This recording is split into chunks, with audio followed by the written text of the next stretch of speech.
ময়মনসিংহের খুবই জনপ্রিয় এই রেসিপি। এতটাই মজার হয় খেতে, যারা শুটকি খেতে পছন্দ করেন তারা এভাবে করে খেয়ে দেখতে পারেন কতটা মজার হয়। প্রিয় দর্শক, আসসালামু আলাইকুম। আজকে চাপা শুটকি ভুনা করব। আর চাপা শুটকি ভুনা পছন্দ করেন না এমন মানুষ খুঁজে পাওয়া যাবে না। যারা শুটকি খেতে পছন্দ করেন তারা তো জানেন যে চাপা শুটকি ভুনা কতটা মজার হয়।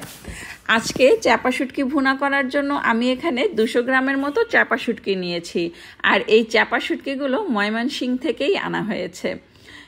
চাপা শুটকিগুলো আমি কুসুম গরম পানিতে ভিজিয়ে রেখেছিলাম 30 মিনিটের মতো। ভিজিয়ে রাখার পরে চাপা শুটকি এখন খুব সুন্দরভাবে পরিষ্কার করা যাচ্ছে। আঁশগুলো একদমই নরম হয়ে গেছে। কুসুম গরম পানি দিয়ে আমি প্রায় 10-12 বারের মতো ভালো করে ধুয়ে নিয়েছি। একটা ব্লেন্ডারে পেঁয়াজ কুচি দিয়েছি 1 কাপ, দিয়ে দিলাম শুটকি। এখন ব্লেন্ডারে ব্লেন্ড করে নিব। এখন মশলাটা রেডি করে নিচ্ছি। 2 চামচ মরিচের গুঁড়া, ঝাল লাল মরিচের গুঁড়া, 1 চামচ হলুদ গুঁড়া, ধনিয়া গুঁড়া দিয়েছি 1 চামচ। একটু পানি দিয়ে আমি এই মশলাটা 10 মিনিটের জন্য ভিজিয়ে রাখবো। বাটা মশলা দিয়ে শুটকি রান্না করলে খেতে ভীষণ মজার হয়। একটা কড়াইয়ের মধ্যে 1 কাপ তেল দিয়েছি, 1/2 কাপ পেঁয়াজ কুচি দিয়েছি। যেহেতু আমি শুটকির সঙ্গে পেঁয়াজ ব্লেন্ড করে নিয়েছি, তো এ কারণে আমি এখানে পেঁয়াজের পরিমাণটা একটু কম দিয়েছি। লবণ দিয়ে দিলাম পরিমাণ মতো। এখন ভিজিয়ে রাখা যে মশলাটা সেটা দিয়ে দিয়েছি। খুব ভালো করে এই মশলাটা কষিয়ে নিব। খুব ভালো করে মশলা কষানোর পরে ব্লেন্ড করে রাখা পেঁয়াজ এবং শুটকি আবারও এই মশলার মধ্যে দিয়ে খুব ভালো করে কষিয়ে নিব। শুটকি যারা খেতে পছন্দ করেন তারা এভাবে রান্না করে খেয়ে দেখতে পারেন কতটা মজার হয়। আর চাপা শুটকি ভুনা আমার তো খুবই পছন্দ। চাপা শুটকি বা লইটা শুটকি, যে কোনো শুটকি খুবই পছন্দ করি। আমরা পুঁটি শুটকিটাকেই চাপা শুটকি বলি, আবার অনেকে অনেক নামেই এই চাপা শুটকিটাকে বলে থাকেন।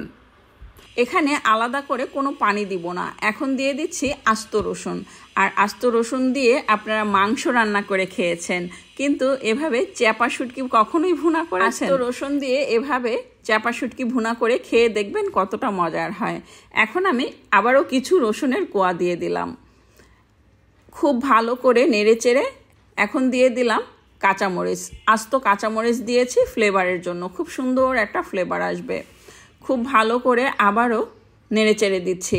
বারবার করে নেড়েচেড়ে দিতে হবে যাতে করে পুড়ে না যায়। যেহেতু আমি এখানে ঝোল দেইনি, তো নাড়াচাড়ার উপরেই রাখতে হবে।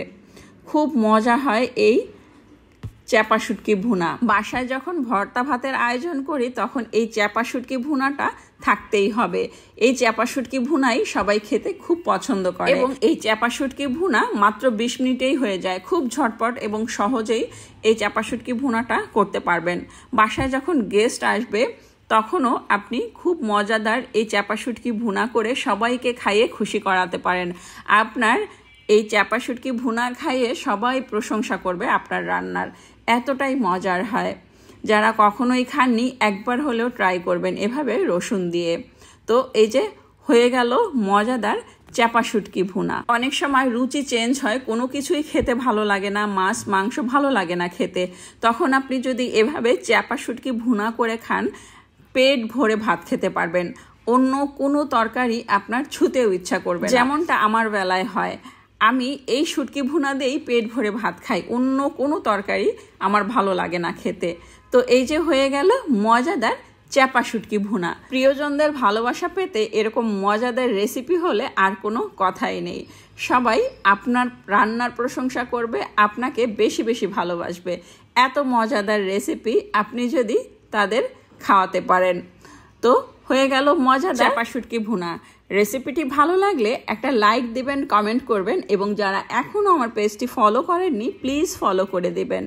সবাই ভালো থাকবেন। পরবর্তী রেসিপি দেখার আমন্ত্রণ রইল। আজ এ পর্যন্ত। আল্লাহ হাফেজ। আসসালামু আলাইকুম।